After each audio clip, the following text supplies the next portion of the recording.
sábado para todos. ¿Cómo nos sentimos hoy? Bendecidos, amén, ¿verdad?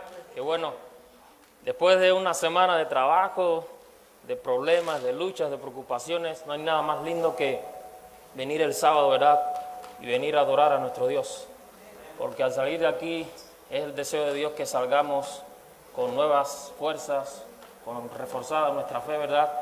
Con nuevas ansias de venir a adorar a Dios cada vez que haya un día de culto como este. Así que siéntanse bienvenidos por parte de nuestro Dios acá a su casa de oración. En esta hora vamos a estar estudiando la palabra de Dios y vamos a tomar y a estudiar una temática que tiene que ver específicamente con una de las iglesias que encontramos allí en el libro de Apocalipsis. Y específicamente es la iglesia de Sardi. Cuando nosotros analizamos la iglesia de Sardi y la ciudad, podemos encontrar un contexto que lo pudiéramos aplicar para nuestros días. Y si nosotros profundizamos más, pudiéramos encontrar muchísimas cosas más que nos ayudan y nos motivan, ¿verdad?, para que nuestra vida esté bien a la vista de Dios y para que nosotros podamos ver qué cosas nos falta todavía para estar bien delante de Dios. Y entonces el objetivo de esta mañana, basado en la historia de esta iglesia de Sardi, ¿verdad?, y todo concerniente a lo que allí se vivía y al contexto, ¿verdad?, que allí se respiraba, nosotros en esta mañana vamos a ver características fundamentales de aquellos, escucha bien, características fundamentales de aquellos del pueblo de Dios que aún viven en el tiempo de Sardis. Características fundamentales de personas que conforman el pueblo de Dios, pero que aún están en el tiempo de Sardis. Y como todos sabemos, todas las iglesias que encontramos en el libro de Apocalipsis, representadas por ciertos lugares estratégicos, representan también tiempos que la iglesia iba a estar ¿verdad?, enfrentando o por la que la iglesia iba a estar pasando hasta la segunda venida de Cristo. Pero dice la palabra de Dios, y lo vamos a estudiar en esta mañana, que hay tristemente muchos hermanos, muchas personas que pertenecen al pueblo de Dios que aún están en el tiempo de Sardis, aún están en el pasado y no han querido seguir con Jesús al futuro que Jesús tiene para con cada uno de nosotros.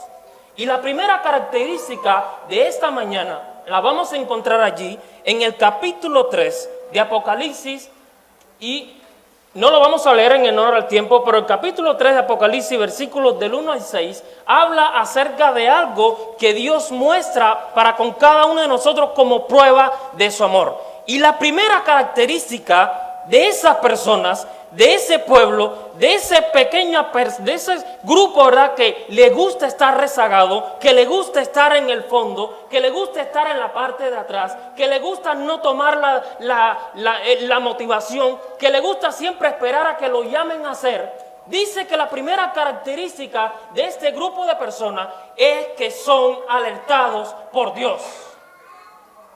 La prueba máxima de que Dios nos ama y que está interesado en nuestra salvación es que siempre anda buscándote, es que siempre te está llamando, es que siempre te está estimulando para que tú sigas con fuerzas, es que siempre te está indicando que no es el momento de estar de brazos cruzados. Es cuando siempre te está indicando que es el momento de tener nuestra vista en Jesús como autor y consumador de toda nuestra fe. Así que si en esta mañana o en esta semana, durante el transcurso de esta semana que ya terminó, has sentido la voz de Dios alertándote, incluso amonestándote, dirigiéndote a ti, no tomes a Dios como alguien de letanía, como alguien muy fastidioso. Alégrate porque Dios está interesado en tu salvación. Y en el tiempo de Sardi, mis queridos hermanos, dice la palabra de Dios que en el tiempo de Sardi, hablando de Sardi como ciudad, dice que Sardis tuvo su mayor apogeo durante el rey Creso, y de él vamos a hablar más adelante. Dice que durante ese tiempo, mientras Sardis se levantaba como la principal potencia durante el reino de Lidia, en ese tiempo, a la misma vez, en la parte del este, en la parte oriental, estaba una mayor potencia, que en ese momento eran los asirios. Y su capital principal era Nínive, pero alrededor del año 612 dice que un grupo de medos, de persas y de babilonios se unificaron para enfrentar este gran poder de los asirios y conquistaron la ciudad de Nínive. Así que una vez conquistada la ciudad de Nínive, ahora la parte oriental quedaba a merced de los babilonios, de los persas y de los medos. Y de eso podemos corroborarlo porque ustedes saben que el libro de Daniel dice que alrededor del año 605, ¿verdad?, Babilonia se emergía como la mayor potencia. Pero en ese momento, antes de que Babilonia se consolidara, dice que al momento de caer a Siria, la parte occidental quedaba exclusivamente hacia Sardis, que era conocida como Lidia. Pero dice que pasado mucho tiempo, Sardis comenzó a emerger como una gran potencia. Comenzó a emerger por la cantidad de construcciones que tenía, la cantidad de riqueza que tenía, y las personas comenzaron a vanagloriarse. Se dice también, ¿verdad?, que la ciudad era muy grandiosa y que tenía una arquitectura única, porque la ciudad era doble. La ciudad tenía un valle, en medio de ese valle había un río que pasaba por medio de ella, que por medio de ese río la gente extraía oro, pero en el centro de ese valle se levantaba un monte, que sobre ese monte las personas de Sardis construyeron otra ciudad, que ellos lo llamaban la ciudad principal. Una ciudad que yo no he visto muchos registros, pero la única ciudad del tiempo antiguo que dicen los registros que tenía 3 murallas. La Biblia menciona que Jericó tenía 2 murallas. Pero dice los registros antiguos, ¿verdad? Y los arqueólogos encontraron que esta ciudad tenía 3 murallas. Así que cuando usted encuentra eso, y usted más o menos deduce la forma en que estaba construida esta ciudad, puede indicar de que era imposible conquistar esa ciudad. Y así que estas personas se creían intocables. Se creían de que nadie los podía destruir. De hecho, en la parte baja, en lo que se conocía como la ciudad vieja, que estaba en la parte llana, había un muro, pero era un muro bien pequeño y un muro que no le hicieron tanto énfasis porque las personas de ese lugar creían de que nadie podía conquistar a la gran ciudad de Sardis. Pero para el tiempo del rey Creso, ya aproximadamente para su tiempo, dice que los persas, dirigidos por Ciro, querían conquistar el reino de Lidia, y específicamente habían hecho su énfasis en la ciudad de Sardis. Y aunque tristemente muchas personas les alertaron a los reyes, a las personas, de que reforzaran la parte de la ciudad vieja, no hicieron caso, porque seguían creyendo de que era imposible tomar a la ciudad de Sardis. Ahora, a veces cuando nosotros vemos en la palabra de Dios, vemos también a muchos aspectos que muestran que a veces nosotros nos sentimos confiados por el conocimiento que tengamos, por el tiempo que tengamos en la iglesia, y pensamos que nada ni nadie podrá contra nosotros. Si nosotros, por ejemplo, miramos algunos pasajes bíblicos, encontramos, por ejemplo, el caso de los antediluvianos. Dice la palabra de Dios que ¿cuántos años estuvo alertándolo Dios por medio de Noé? 120 años. Y ojo, la alerta, vuelvo a repetir, la alerta que Dios nos hace no es para enjuiciarnos, es para que nosotros nos preparemos, es para que nosotros abramos los ojos, es para que nosotros abramos nuestros oídos para recibir la voz del Espíritu Santo. Es para que nosotros comprendamos los tiempos en que estamos viviendo, y es que es necesario y preciso prepararnos. No en el momento cuando vengan nuestros enemigos, no en el momento cuando ya nuestras casas estén puestas a fuego, no en el momento cuando ya tengamos el cuchillo en la garganta. Este es el momento cuando hay que prepararse. Y precisamente en ese momento es cuando Dios está llamando a su pueblo. Es cuando Dios está alertando a su iglesia. Dice también allí que los israelitas, ¿cuántos años estuvieron por el desierto peregrinando? 40 años. Y fue porque ellos mismos se lo buscaron.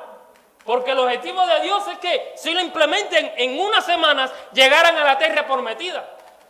Pero como ellos se creyeron muy jactanciosos, como ellos se creyeron en muchas ocasiones de que Dios no se preocupaba por ellos, como ellos siempre estuvieron murmurando contra Dios, estuvieron pensando de que Dios no se preocupaba por sus dolencias, por sus aflicciones en el desierto, eso hizo que ellos estuvieran 40 años peregrinando en el desierto. Y de toda aquella vasta multitud, que eran más de 2 millones de personas, ¿cuántos entraron a la tierra prometida? Josué y Caleb. Ni siquiera Moisés ni Aarón. Al menos Moisés pudo ver la tierra prometida de lejos, pero Aarón no la miró. Encontramos también el caso de Elí y sus hijos, que en su tiempo, dice la palabra de Dios en el primer libro de Samuel, escaseaba la palabra de Dios. Pero Elí era no solamente profeta, era sacerdote, era también juez del pueblo de Dios. ¿Y cómo vivía esa familia? ¿Cómo vivía esa familia pastoral? ¿Sus hijos cómo andaban? ¿Se acostaban con las mujeres? ¿Hacían cosas que Dios no mandaba en el sistema de sacrificios? ¿Y Elí qué hacía? Sabía que lo estaban haciendo, ¿y qué hacía Elí? Se callaba. Y dice que durante el tiempo de Elí, Dios mandó a muchos profetas para hablarle acerca de esas cosas, y Elí callaba.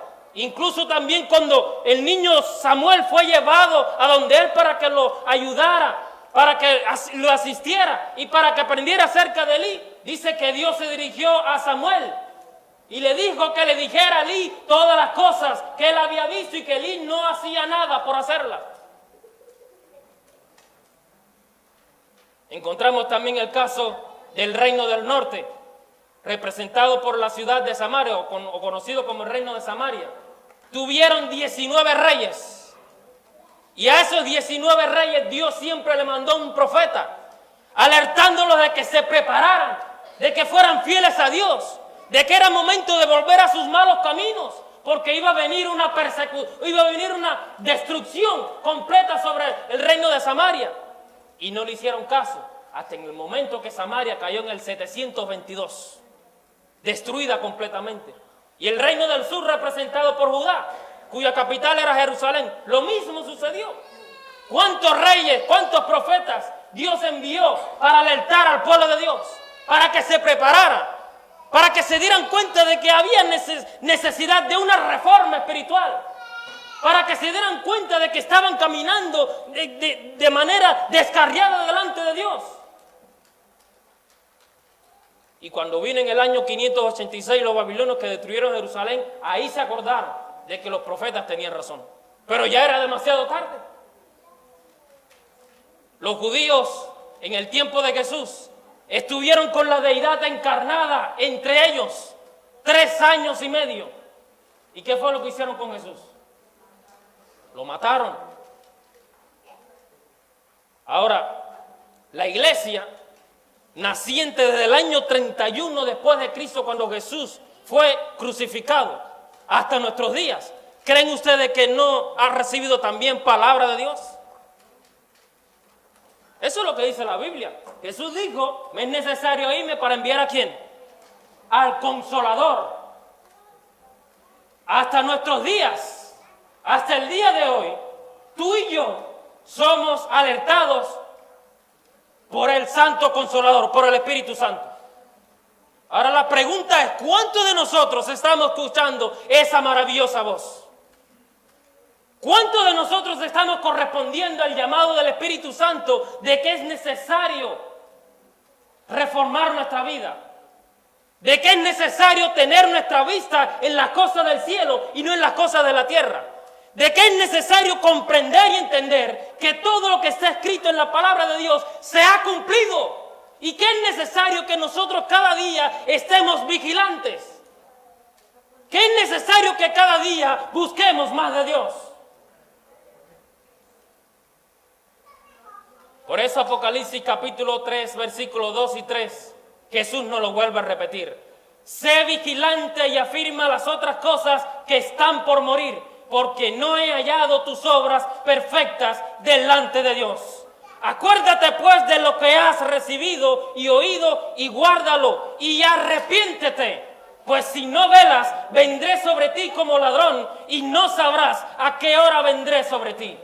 Hay una cita de la escritora, nuestra hermana Elena de White, que habla al respecto y la encontramos en Joya de los Testimonios para la Iglesia, tomo 2, página 396. Se me mostró que el pueblo de Dios se había descarriado. No tiene su mira en la gloria de Dios. Su propia gloria es lo que le importa.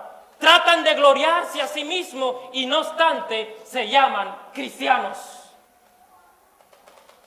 Cuando escuchamos esas palabras, mis queridos hermanos, algunos pueden pensar de que son palabras para reprimir. Algunos pueden pensar de que son palabras de alguien extremista, de alguien que vivió simplemente su tiempo y está hablando simplemente de su tiempo. Pero mis queridos hermanos, algunos cuando escuchan estas palabras se darán cuenta que Dios está llamando a su pueblo. Que Dios está advirtiendo a su pueblo de que es necesario prepararse. De que es momento de dejar de estar jugando. Es nuestra salvación la que está en juego. Y no nos hemos dado cuenta de eso. Y Dios quiere salvarte. Dios no quiere que tú te quedes en esta tierra. Dios no quiere que tú te quedes en la condición que tú estás. Dios quiere darte algo mejor. Porque Él te ama. Y porque siempre está interesado en tu salvación. Aunque así tú no lo veas en tu propia vida. Dios te alerta y te llama con un propósito. Salvación. ¿Cuál es otra de las características que nosotros podemos encontrar allí en el libro de Apocalipsis capítulo 3, versículos 1 y 5, de aquellos cristianos, de aquel grupo que todavía está anclado en el pasado, que todavía está preso de lo que fue en el pasado, de lo que vivió en el pasado, de lo que tuvo que dejar por serle fiel a Cristo? Pero antes de entrar en eso, quiero hablarles nuevamente acerca de Sardis. Sardis tenía varias famas. La fama principal que tenía Sardis era, como le decía al principio, el río, ¿verdad?, que atravesaba por en medio de la ciudad, y de ese río toda la ciudad estaba enriquecida porque ese río tenía oro. Incluso se cree que las murallas de Sardis, en las murallas de Sardis, de la ciudad como tal, tenían pepitas de oro. Así que usted más o menos imagínese, cuando el sol iluminaba esa ciudad y reflejaba y los rayos del sol daban en esas pepitas de oro, ¿cómo se vería esa ciudad? ¿Cómo se vería esa ciudad? Así que no por gusto el rey Ciro el Grande siempre quiso conquistar el reino de Sardis. No por gusto, Sardis siempre fue una ciudad importante, incluso durante el Imperio Romano.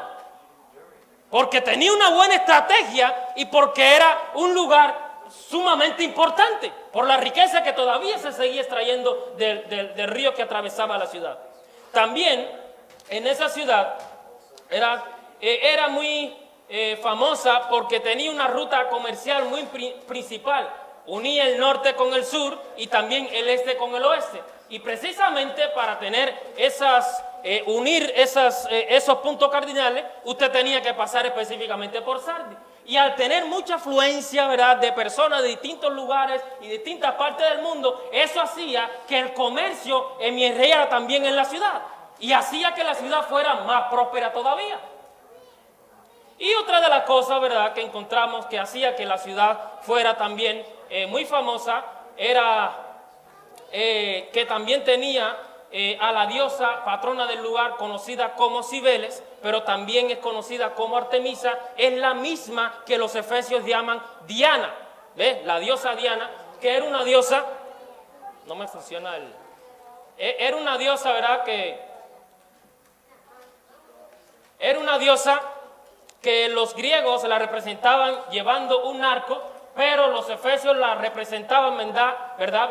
Con muchos pechos, simbolizando así que era la madre, ¿verdad?, de todos los seres vivientes y que era la patrona de toda la tierra. Entonces, estas eran características, ¿verdad?, que tenía la ciudad, que por ende, y otras más, pero estas eran las más principales, que por ende hacía que la ciudad fuera muy famosa, era enriquecida y que todas las personas del imperio y del mundo de entonces querían visitar a esta ciudad de Sardis. Ahora, vamos a ir para ver la segunda característica, ¿verdad?, de aquellos que aún están retenidos en el tiempo de Sardis. Dice el versículo 1 de ese capítulo 3 de Apocalipsis, en la última parte: yo conozco tus obras, que tienes nombre de que vives, pero estás muerto. Pero dice también el versículo 5, y ojo con esto: el vencedor será vestido de vestiduras blancas, y no borraré su nombre del libro de la vida, y confesaré su nombre delante de mi Padre y delante de sus santos ángeles. Cuando nosotros estudiamos cada una de las características de las 7 iglesias que se plasman, que encontramos allí en el libro de Apocalipsis, podemos encontrar de que de todos los mensajes que Dios le envía a las iglesias, esta es la única donde se habla de algo singular y particular. Porque ahí en el versículo 5 se está hablando específicamente acerca de algo que Jesús iba a hacer en favor de su iglesia en ese tiempo de esa iglesia. Dice que iba a hacer ¿qué? Iba a confesarlos delante de su Padre. Cuando nosotros escuchamos esta frase de que iba a confesarnos delante de su Padre, lógicamente, aquel que tiene una mente rápida de captar, rápidamente nos remontamos ¿a qué? Al juicio investigador. ¿Por qué? Porque es muy importante entender que el tiempo de la iglesia de Sardis va específicamente desde el año 1517. ¿Qué fue lo que ocurrió en el año 1517? Martín Lutero clavó las 95 tesis en el castillo de la iglesia de Wittenberg, ¿verdad? Y desde el año 1517 hasta el año 1798, específicamente, es el tiempo de la iglesia de Sardis. ¿Qué ocurrió en el año 1798? La herida mortal que fue sanada, de la cual encontramos en el libro de Apocalipsis capítulo 13. Una herida mortal que fue forjada por Napoleón Bonaparte cuando apresó al Papa Pío VI, y así culminó completamente el tiempo, ¿verdad?, de la hegemonía que tenía la Iglesia Católica durante 1260 años. 1260 años que comenzaron en el año 538 después de Cristo y termina, vuelvo a recalcar, en el año 1798 después de Cristo. Y precisamente en ese tiempo, al final de ese tiempo de la iglesia de Sardis, se levanta Jesús y le dice a su pueblo: si tú no estás bien delante de mí, si tú no estás con buenas obras delante de mí, prepárate y arrepiéntete de todo, porque yo te voy a confesar delante de mi Padre. Voy a comenzar una función que aún tú no conoces, pero es para tu bienestar, es para tu salvación, es para mostrarte que yo no estoy contra ti, pero sí estoy a tu favor. Es para indicarte cuál es el camino por el que debes andar. Es para decirte que yo te he amado grandemente y con amor eterno. Y entonces, cuando vemos esto, mis queridos hermanos, nuestros ojos se pueden abrir y podemos entender a más profundidad que Dios está interesado en nuestra salvación, y por ende vale la pena prepararse. Por ende vale la pena oír la palabra de Dios. Por ende vale la pena dejar esa vida del pasado y concentrarnos con el futuro tan glorioso y maravilloso que Jesús tiene para todos aquellos que le aman y esperan su pronta venida. Es un momento único, mis queridos hermanos. Y usted y yo a veces leemos la palabra de Dios y no nos damos cuenta. La ciudad de Sardis estaba allí, repleta, llena de personas que pensaban de que nunca iban a fracasar, de que nunca iban a caer, pero llegó el momento cuando tristemente fueron conquistados. A diferencia espiritualmente hablando, nosotros a veces nos encontramos en la misma situación, pero a la vista de Dios, Dios conoce nuestras obras, Dios conoce lo que estamos haciendo, aún las cosas que en nuestro entender nadie va a conocer, ni siquiera Dios, pero Dios sí las conoce. Y como Dios tiene seguridad y conocimiento de cuántas cosas nosotros hacemos en este mundo, es menester entonces que nosotros cada día nos preparemos. ¿Qué era lo que hacía Job con su familia y sus hijos? Dice que cada día él intercedía a favor de cada uno de sus hijos, de su familia y de él también.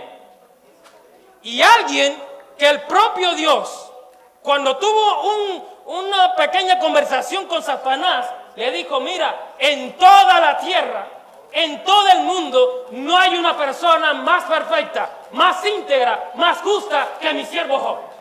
Y aún así, Job, sabiendo de que estaba bien delante de Dios, él intercedía en favor de él, de sus hijos y de todo lo que tenía que ver con él. Y a veces nosotros creemos que estamos bien, cuando a la vista de Dios estamos mal. A veces nosotros creemos que vamos por buen camino, cuando a la vista de Dios vamos en sentido contrario. A veces nosotros creemos que estamos recogiendo con Dios, cuando a la vista de Dios estamos desparramando por el suelo.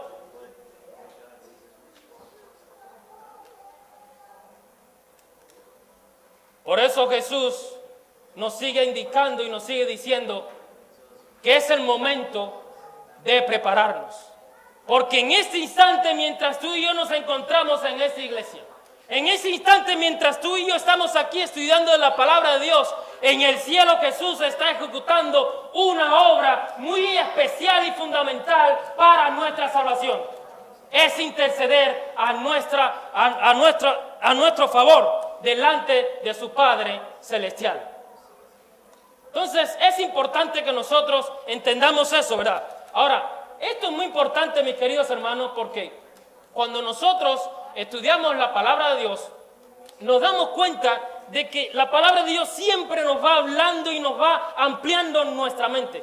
En este tiempo de la iglesia de Sardis, muestra referente al juicio investigador que en ese tiempo, específicamente a final de los años 1798, aunque sabemos proféticamente de que este juicio investigador comenzó en el año 1844, pero algunas personas creen que desde el año 1798 hasta el año 1844 ya es el tiempo cuando, digamos, hablando más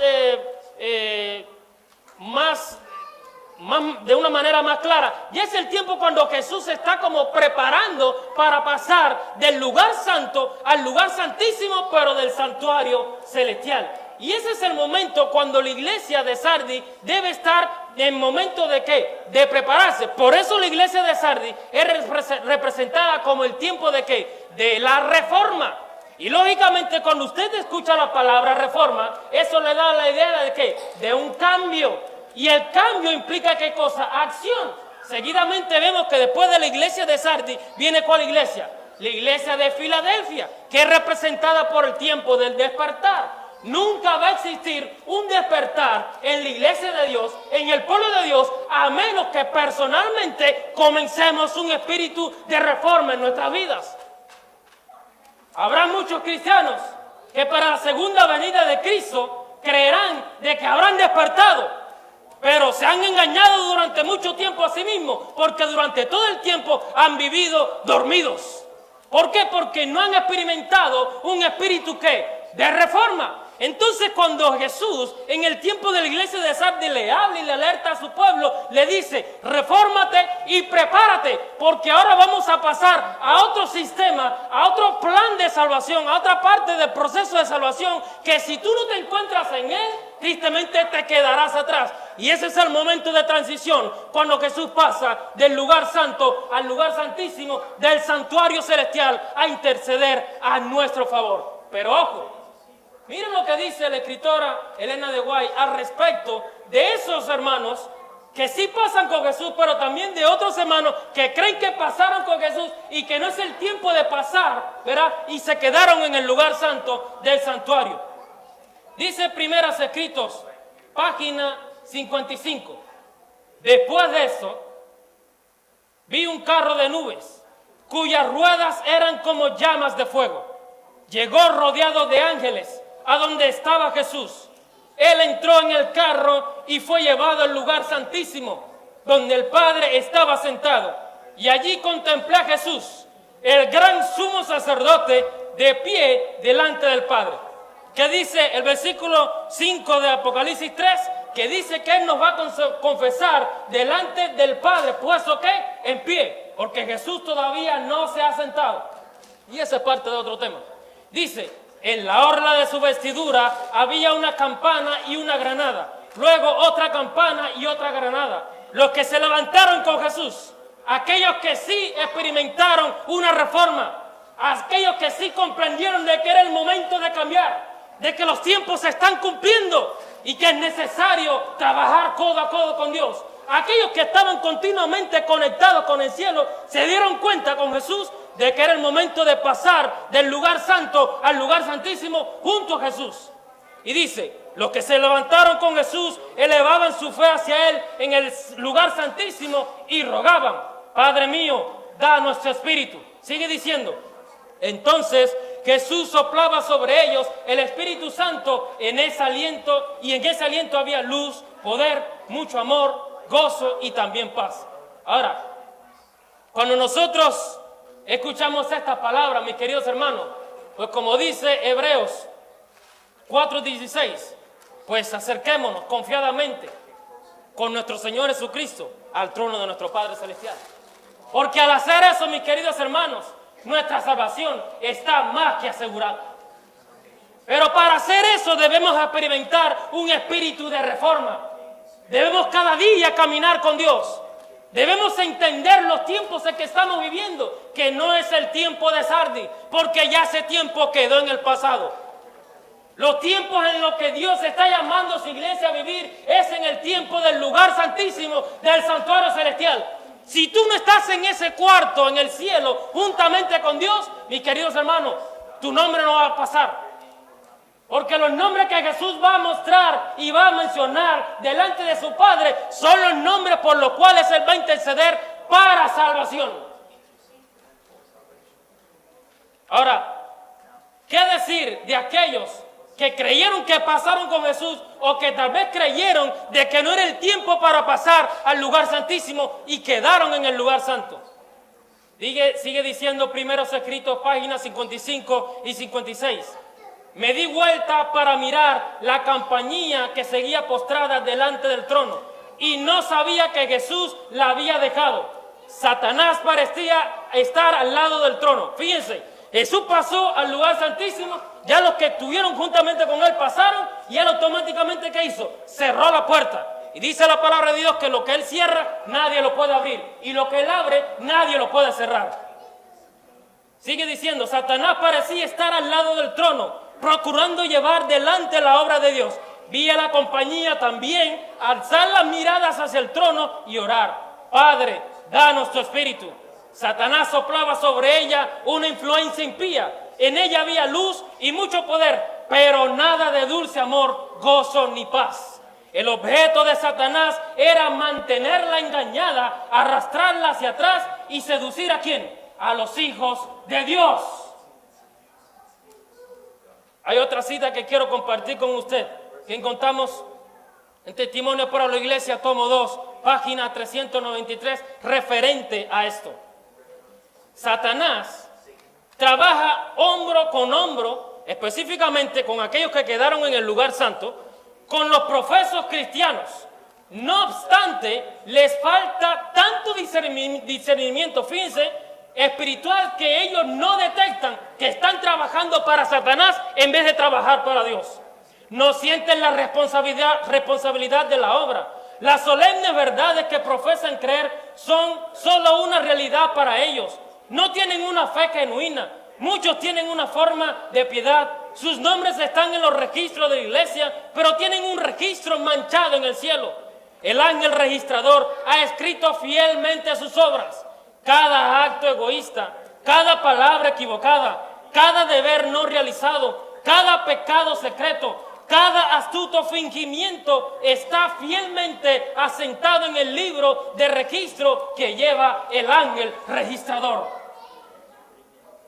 Ahora, algunos estarán tal vez alarmados y pensando, y bueno, ¿en qué lugar yo estoy? ¿Y ahora para dónde voy a seguir? ¿En qué condición yo me encuentro? Mis queridos hermanos, no es motivo para preocuparse. Como decíamos al principio, es motivo para alegrarnos, porque Dios nos está llamando. Porque Dios está alertando a su pueblo. Dios está motivando a su iglesia con esta palabra, no para amedrentar, no para intimidar, porque esa no es la obra de Dios. Cuando Dios dice estas cosas, es para que tú te arrepientas. ¿Recuerdan el caso cuando Dios mandó a Jonás que fuera y le dijera a Nínive que iba a ser destruida y saqueada y qué demás? ¿Lo hizo para qué? Para que realmente sucedieran estas cosas. Cuando desde el rey hasta el último de los animales se arrepintió, ¿qué fue lo que hizo Dios? Hizo todo lo contrario. Y ellos no pertenecían al pueblo de Dios.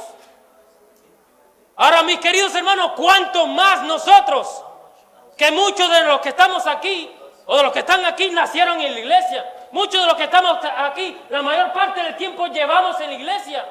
Muchos son predicadores, muchos son testificadores de la palabra de Dios. Muchos que hay aquí en esta mañana en la iglesia y los que no han llegado, tal vez fueron llevados a los pies de la salvación por otros que han testificado. Porque a la vista de Dios, mis queridos hermanos, un momento en la vida no es decisivo para la salvación, es todos los momentos en nuestra vida. Porque la vida del cristiano es un proceso. Tú no puedes prepararte una vez y ya, no. Me preparo hoy, pero mañana me vuelvo a preparar. Y pasado mañana me vuelvo a preparar mucho mejor. Porque esa es la vida que debe llevar todo cristiano en esta tierra. Hasta que al final, cuando Jesús venga en gloria y majestad, te dé tu corona merecida. Ahora, muchas personas dirán, o siempre hablamos de que, bueno, voy a leer. Hoy los testimonios, tomo 2, página 172. Estamos esperando y velando con la mira puesta en el regreso del Maestro que traerá el amanecer. Cuando nosotros hablamos tal vez muchas veces de estos temas, pensamos de que Jesús, cuando dice que va a venir como ladrón en la noche, pensamos y siempre lo asimilamos con su segunda venida. Pero fíjense lo que dice aquí Elena de White al respecto.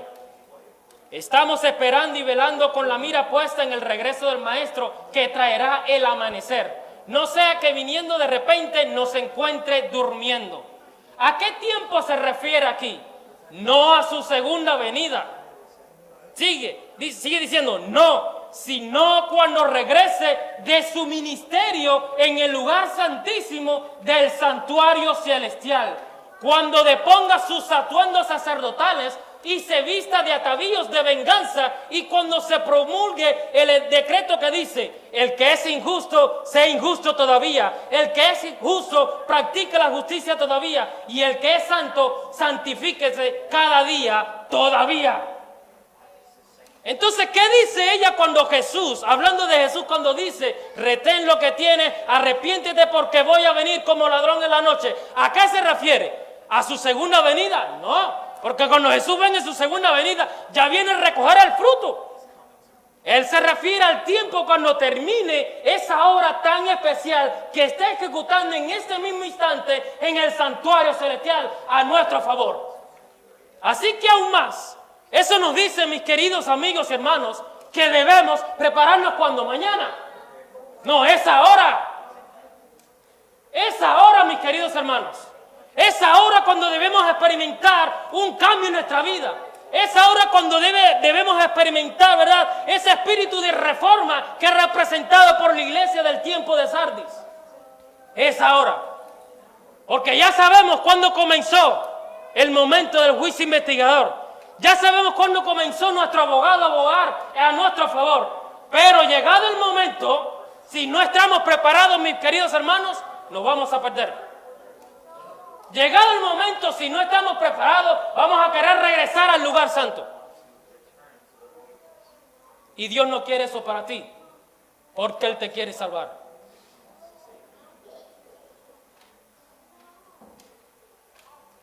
registros antiguos catalogaban a la ciudad de Sardis por ser dentro de todas las ciudades antiguas, la única que había acuñado, ¿verdad?, monedas.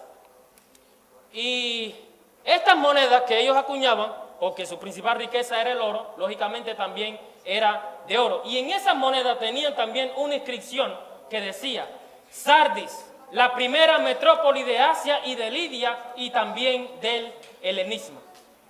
El tiempo de mayor esplendor de la ciudad de Sardis, como habíamos dicho al principio, fue durante el tiempo del rey Creso, un rey que se creía superior a todos, un rey que tal vez no era déspota, pero ustedes saben que el ser humano, cuando tiene cierto poder adquisitivo y monetario, se cree de que anda por las nubes y que todo el mundo tiene que besarle los pies y que es él y nadie más.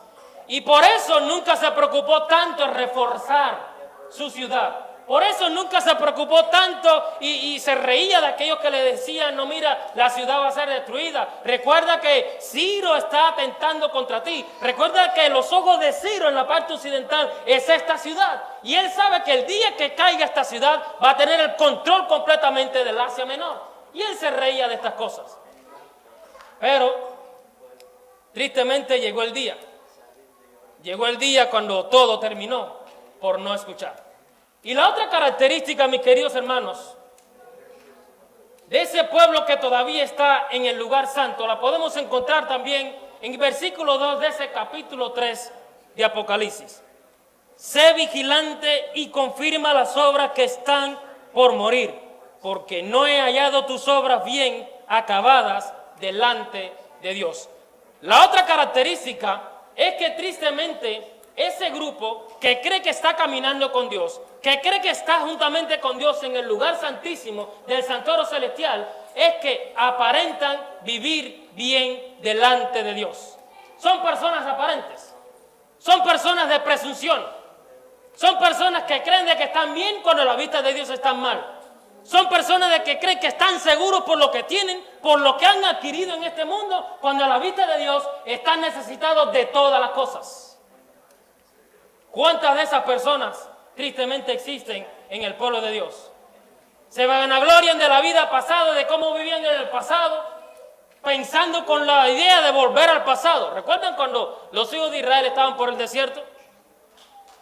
Con mentira le dijeron a Moisés: añoramos los tiempos cuando nosotros nos sentábamos a orillas de las grandes ollas y comíamos esos puerros y esas carnes y estábamos bien. Eso era mentira. Si ellos eran esclavos, ¿en qué tiempo iban a tener para disfrutar de esa vida como ellos estaban diciendo? Era mentira. Pero el asunto es, mis queridos hermanos, que a veces cuando estamos a punto de llegar a la meta, es cuando más la incertidumbre carcome nuestro ser. Es cuando más llegamos a pensar de que es imposible poder alcanzar lo que Dios nos ha prometido. El pueblo de Israel estaba en el límite de la tierra prometida. Y por haberle sido infiel a Dios, ¿qué fue lo que hizo Dios? Ustedes están en la frontera de la tierra prometida. Pero como han murmurado contra mí y no se han convertido de sus malos caminos y no ha habido un espíritu de reforma en la vida de ustedes, ahora yo lo voy a volver por el mismo camino donde estuvieron hasta aquí y estarán vagando durante 40 años. Estamos nosotros en la frontera de la Canaán celestial. ¿Cómo estamos viviendo? ¿Qué nos falta, mis queridos hermanos? Es triste de que llegando a la frontera te viren para atrás. Si nosotros, por ejemplo, cuando miramos las noticias, bueno, ya no, porque ya las cerraron prácticamente. Cuando estaban entrando muchas personas a este país y se miraban las noticias de personas que ya estaban en la misma frontera entre México y Estados Unidos. Y ahí los funcionarios de migración que le decían: mira, no, para atrás. Después muchos que se pasaron días y a veces años recorriendo medio mundo para llegar a este país. Y qué triste es que llegando a la misma frontera te miren para atrás, sin posibilidad de volver a entrar. Qué triste es, mis queridos hermanos, que nosotros, después del camino que hemos transcurrido y recorrido con nuestro Dios, Cuando pensemos de que vamos a recibir la herencia de Dios, tristemente Jesús nos dice, apartaos de mí, que no os conozco. ¿Y todo por qué, mis queridos hermanos? Por no experimentar un espíritu de reforma en ese tiempo, en el hoy, en el ahora. Así que es muy importante, mis queridos hermanos, que nosotros vivamos un tiempo de reforma. Es muy importante que nosotros comprendamos que ya no estamos viviendo en el tiempo de Sardis. Es importante que nosotros, por fe en el Hijo de Dios, estamos viviendo en el tiempo, ¿verdad?, del lugar santísimo, del santuario celestial, en donde Jesús nos lleva montado en sus hombros para representar con su sangre delante del Padre que por nosotros Él vino a morir y que es necesario que nosotros, que Él nos dé una nueva oportunidad.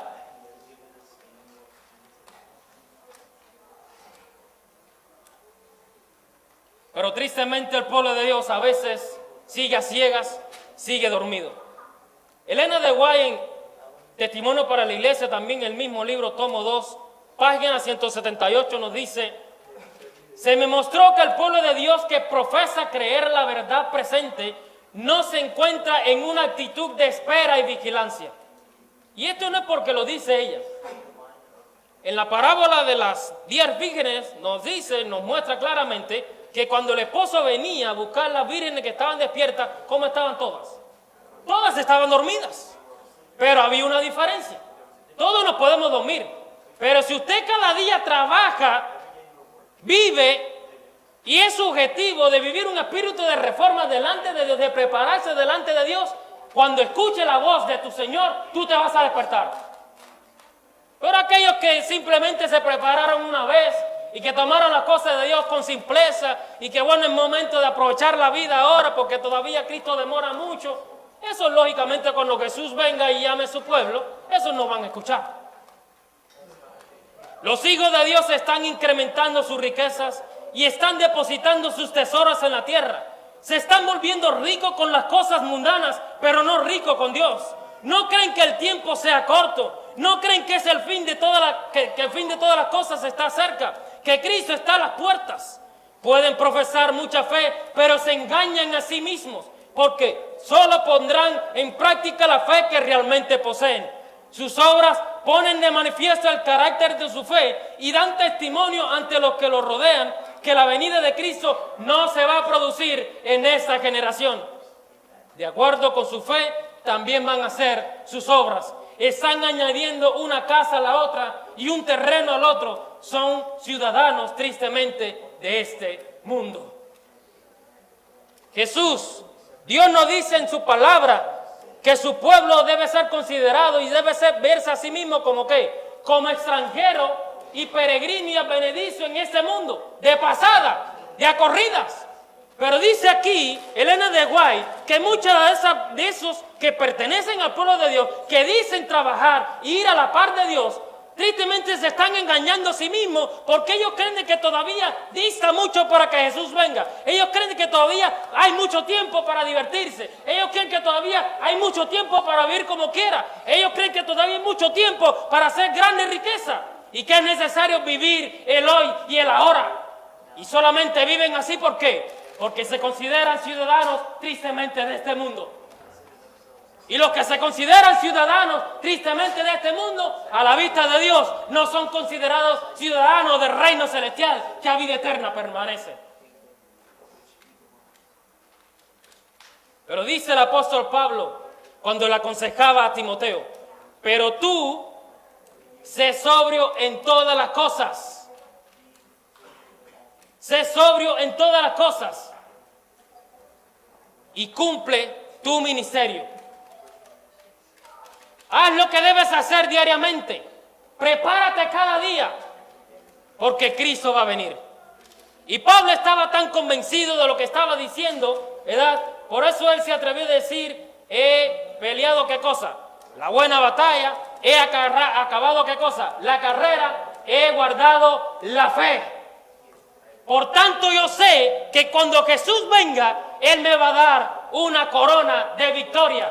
Y no solo a mí, sino también a todos mis hermanos que como yo se han preparado. Como yo, han flaqueado tal vez en el camino, pero se han levantado. Como yo, tal vez han sufrido muchas penurias, pero han seguido firmes en el nombre del Señor. Como yo, han sufrido muchas cosas, pero en el nombre de Dios se han levantado. Y ahí es donde Dios quiere conducirnos. Ahí es donde Dios quiere ver a su iglesia. Yo me imagino el rostro de alegría de Jesús cuando ve a su pueblo entrarnos por las puertas del cielo. A su pueblo triunfante, que viene tal vez con marcas de las heridas, pero son heridas de victoria. Vienen tal vez algunos ensangrentados, pero es sangre de victoria. Porque al final, cuando entran por las puertas del cielo, Dios los va a transformar completamente.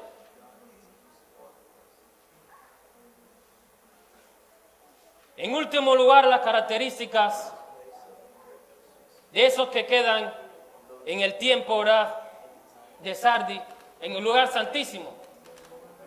Dice Apocalipsis capítulo 3, versículo 1, la última parte. Yo conozco tus obras, que tienen nombre de que vives, pero estás muerto. En el año 547 o 546 a.C., tristemente la ciudad de Sardis cayó. Después de muchas advertencias que recibió y alertas que se prepararan, de que reforzaran la seguridad, tristemente cayó ante el poder de los persas. Ciro el Grande la logró conquistar. A la vista de Dios, mis queridos hermanos, hay muchos hermanos que se creen que están vivos, pero Dios los mira como personas muertas espiritualmente. La parábola de las 10 vírgenes nos ilustra claramente. Todas reciben el llamado, todas pueden estar disponibles para recibir la salvación, todas pueden entrar a recibir el gozo juntamente con su Señor, pero no todas están preparadas. Dice Loren Way en el libro El futuro del mundo revelado en el Apocalipsis, un libro que les recomiendo que lean, muy importante, así como el del futuro del mundo revelado en Daniel también. Dice, cuando Juan le escribió esta carta, Sardis era una ciudad rica, pero degenerada estructuralmente. Hasta antes, la gran ciudadela ya no era más que un monumento antiguo en la cima de la colina. Era una ciudad sin vida y sin espíritu. Sus habitantes eran blandos, los descendientes de aquellos que perdieron la ciudad en 2 ocasiones porque eran demasiado perezosos para estar de guardia. En esa atmósfera deprimente también, la iglesia cristiana había perdido su vitalidad y era un cuerpo muerto más que una iglesia viva. Tanto había repercutido la gloria y la fama que había tenido Sardis en su época pasada, que aún la sinagoga, los cristianos del tiempo, cuando Juan está escribiendo, se habían adjudicado esa gloria y se habían despreocupado de lo principal, que era vivir un espíritu de reforma y de acuerdo a la voluntad de Dios. Y por eso la iglesia de ese tiempo, y literalmente cuando Juan estaba escribiendo, la iglesia de ese tiempo estaba monótona, estaba muerta espiritualmente, estaba tibia, no era ni caliente ni fría, estaba tibia. Y tristemente había muerto esa iglesia. Y por eso Juan tiene que escribirle, inspirado por Jesús, tiene que escribirle a esta iglesia para que la iglesia se levante, para que la iglesia despierte y que no se jacte de lo que fue en el pasado, sino de lo que vive en el presente y de lo que Dios le está mostrando en el futuro. Porque dice la palabra de Dios que el que pone la mano en el arado y mira hacia atrás, ¿qué sucede? No es apto para entrar al reino de los cielos. ¿Qué fue lo que le sucedió a la mujer de Lot? Dios le dijo, mira, salte de todo lo que tienes aquí y escapa por tu vida, que lo que más te interesa es tu vida, no lo que vas a dejar. Y la mujer de Lot parece que tenían mucha riqueza, habían adquirido mucho. Y dijo, que va, es demasiado lo que yo he adquirido. Y nada más que miró hacia atrás, ¿qué le sucedió? Por eso, mis queridos hermanos, el cristiano, el profeso hijo de Dios, el verdadero discípulo de Cristo Jesús, no va a mirar al pasado. El que mira en el pasado se estanca. El que mire en el pasado es muestra de que ama más el pasado que el futuro que Dios le está mostrando. Y cuando los israelitas salieron de Egipto, Dios le dijo: por este camino que tú estás saliendo de Egipto, nunca más vas a regresar por él. Porque si regresas por él, es símbolo de que tú amas nuevamente la esclavitud. Es símbolo de que tú quieres estar sumiso. Es símbolo de que tú, en vez de obedecerme a mí, quieres obedecer a los hombres. Quieres ser el hazmerreír de las personas. Pero yo no quiero eso para ti. Yo quiero para ti cosas que tú no imaginas. Cosas que ojo no vio, ni oído yo, y ni siquiera en su vida en el pensamiento del hombre. Dice el apóstol Pablo por inspiración: son las cosas que Dios tiene para su iglesia, ahora militante, pero cuando Cristo venga, una iglesia triunfante.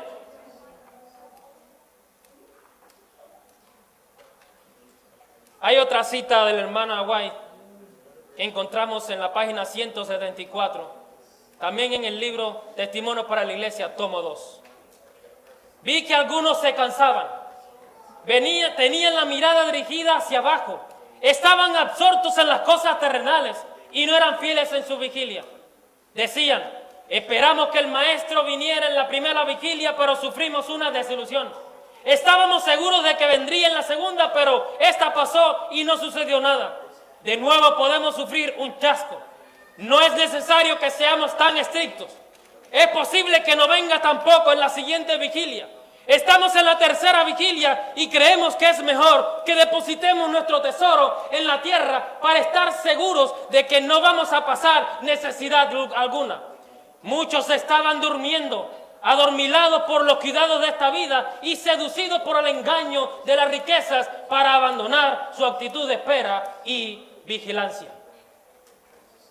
Qué triste, mis queridos hermanos, que hayan personas en el pueblo de Dios que tengan esta postura, que vivan tan degenerados en esta circunstancia espiritualmente, que creen de que es tiempo de disfrutar de las cosas del mundo, cuando ya Cristo nos está alertando, cuando ya Cristo nos está llamando y nos está diciendo: prepárate porque vengo en breve. Prepárate porque dentro de muy poco la función que estoy ejecutando en tu favor como abogado va a cesar. Y si no estás preparado, te vas a perder.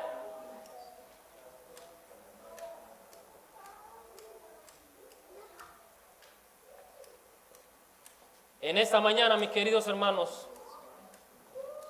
pudimos ver en la iglesia de Sardis que este mensaje va dirigido e ilustra a aquellos que tuvieron un punto de partida, pero no un destino bien fijo. Aquellos que comenzaron a caminar, pero quedaron a medias. Aquellos que tuvieron gran ímpetu al principio, pero a mitad del camino se les acabaron las fuerzas. Aquellos que cuando su Señor los mandó a ir, ellos dijeron: voy a ir, pero a medio camino se resignaron. No es tiempo de seguir.